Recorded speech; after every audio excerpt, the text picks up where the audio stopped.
It's truly a historic moment in world politics, this. Donald Trump crossed over the Korean border and met with North Korean leader Kim Jong-un.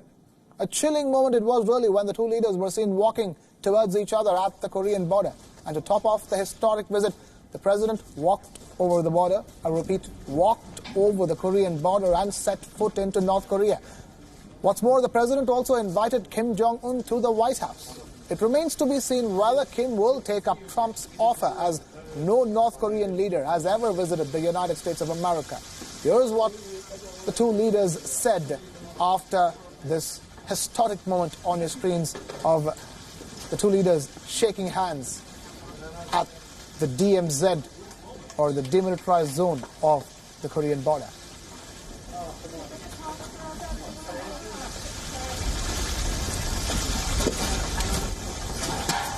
오늘 대통령이 물리서를 넘어서 우리 땅을 밟는데 사상 처음으로 우리 땅을 밟은 미국 대통령이 되셨습니다. President Trump has just walked across the demarcation line that made him the first U.S. president to visit our country. 이 행동 자체만 보시지 말고 이 트럼프 대통령께서 분리선을 넘어서 가신 거는 다시 말하면 좋지 않은 그 과거를 청산하고 앞으로 좋은 밤날을 개척하려는 트럼프 대통령이 그 남다른 용단의 기쁨이라고 생각합니다. I believe, just looking at this action, this is an expression of his willingness to eliminate all the unfortunate past and open a new future. I want to thank Chairman Kim for something else. When I put out the social media notification, if he didn't show up, the press was going to make me look very bad. So you made us both look good, and I appreciate it. But we've developed a great relationship, and it's just an honor to be with you, and it was an honor that you asked me to step over that line, and I was proud to step over the line. I thought you might do that. I wasn't sure, but I was ready to do it, and I want to thank you. It's been great. It's been great. The historic import of what has happened today has to be seen in a larger context, in the context of the road traveled by these two leaders. As you can see on the left of your screens, the Singapore summit was the start of the denuclearization talks. There was an agreement to release prisoners on either side and also stop the expansion of North Korea's nuclear arsenal. But then it all went awry at the Hanoi summit in Vietnam, which you can see to the right of your screens.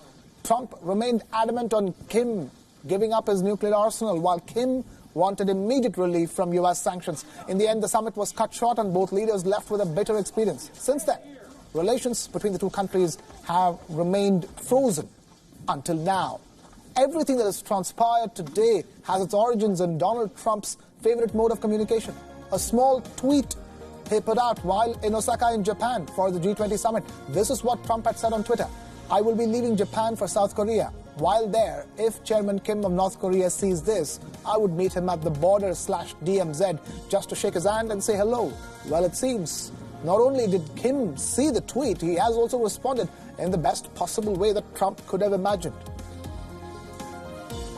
And we spoke with Dr. Robert Edwin Kelly, American political analyst on inter-Korean affairs. This is his perspective. The first question is this: how do you read into the subtext of what has transpired today? Yeah, that's actually a really good question, because I think that's probably actually more important than what you saw. What you saw sort of on the text, if you will, sort of on top, was actually fairly thin. It was a lot of symbolism, right? I mean, that's sort of nice, I suppose. But there was no deal that actually was struck between the North and the U.S., right? I mean, Trump walked over there and back, and so that seems to suggest that the United States is looking for a benign relationship with North Korea instead of the war threats of 2017.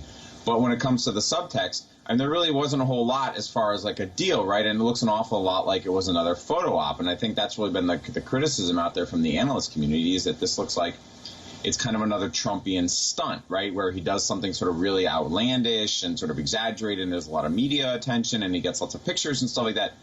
But there's not actually a deal there, right? I mean, there was no movement on nuclear weapons, missiles, and so on. So we're all kind of in this holding pattern, waiting to see what the Americans and the North Koreans will swap. Right.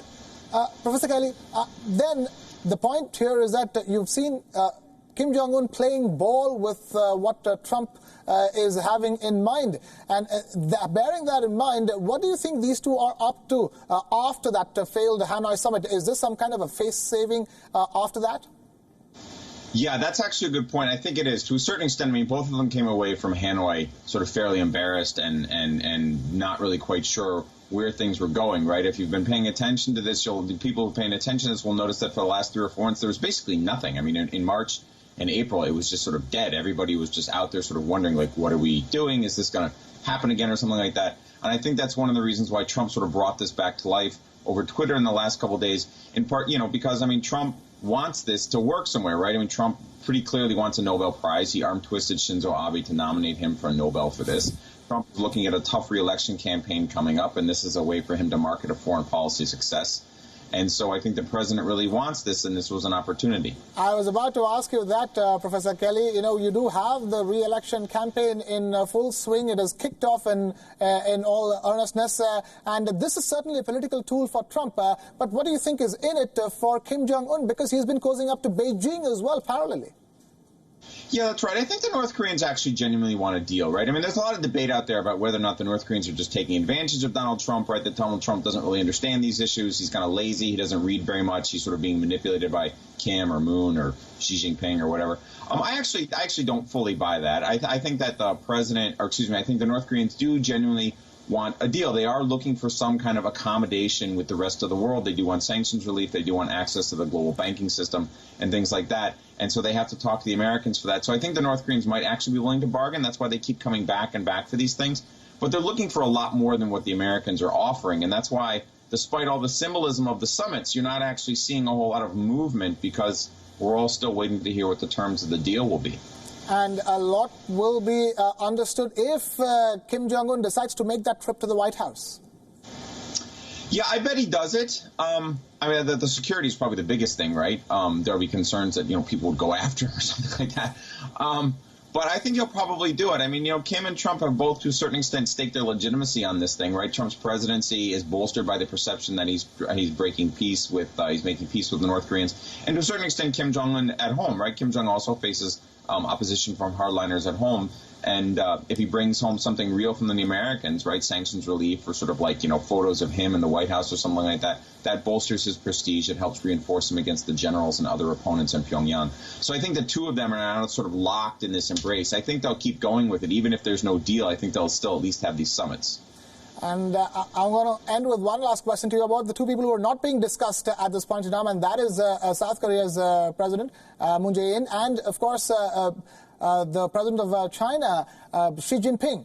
How do you think those two are viewing this at this point in time?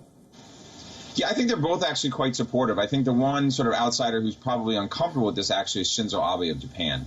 I think the South Koreans, this South Korean president, right, very much wants détente. He wants rapprochement with North Korea, and he's really wanted Donald Trump personally to meet with Kim repeatedly because he believes, and I think many believe in both Koreas, that Trump is more likely to make a deal than Trump's negotiators, who will be more hawkish. So as long as Trump is actually on the scene and talking, Trump is more likely to make a deal. There is a lot of opposition in South Korea to this. The South Korean president is a liberal. South Korean public opinion is deeply polarized on this. The South Korean right is really, really uncomfortable with this.